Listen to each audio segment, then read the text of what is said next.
தை திருநாளான Pongal திருநாளோட wifi start பண்ணுறதுக்கு ready ஆயிட்டோம். தை பிறந்தால் வழி பிறக்கும் அப்படின்னு சொல்லுவாங்க. ஸோ இந்த அற்புதமான நாளில் ஒரு சூப்பர் ஸ்டோரியோட ஆரம்பிக்கலாமா? Welcome to Asha unplugged. ஒரு சின்ன கிராமத்தில் விவசாயி ஒருத்தர் இருந்தார்.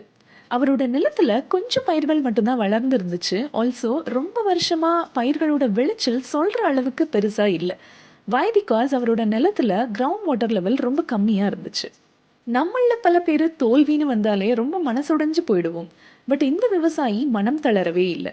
பழைய முறைகளெல்லாம் விட்டுட்டு புது டெக்னிக்ஸை யூஸ் பண்ணி முயற்சி செஞ்சுட்டே இருக்காரு. மழை வராம இருந்தாலும் அவரோட கான்ஃபிடென்ஸை அவர் இழக்கவே இல்லை. அண்ட் ஒன் ஃபைன் டே அந்த மேஜிக் நடந்துச்சு. அவரோட நிலம் முழுக்க தானியங்கள் சோலைகள் போல பறந்து விரிஞ்சு இருந்துச்சு. இந்த ஸ்டோரியிலேருந்து நம்ம கற்றுக்க வேண்டியது ஃபெயிலியர் அப்படின்றது ஒரு முடிவில், it's just a chance to try something new. நம்ம லைஃப்பில் நம்மளோட கான்ஃபிடென்ஸ் தான் ஒரு சீட், நம்மளோட ஹார்ட் ஒர்க் தான் அதோட ஃபர்டிலைசர். பிகாஸ் நம்மளோட உழைப்பு இல்லாமல் வெற்றி கண்டிப்பாக சாத்தியம் கிடையாது. அண்ட் நல்ல எண்ணங்களோட அதை மெயின்டைன் பண்ணணும். அண்ட் ஃபைனலாக அந்த மேஜிக் உங்களுக்கும் நடக்கும். உங்கள் கனவுகள் தான் உங்களோட சக்ஸஸ் ஸ்டோரியை எழுதும். நீங்கள் ஏதாச்சும் ஸ்டார்ட் பண்ணணும் அப்படின்னு யோசிச்சு இன்னும் ஸ்டார்ட் பண்ணாமல் இருக்கீங்களா? சீக்கிரமாக கிக் ஸ்டார்ட் பண்ணுங்கள். உங்களோட சக்ஸஸ் ஸ்டோரியை சீக்கிரமாகவே எழுதுங்க.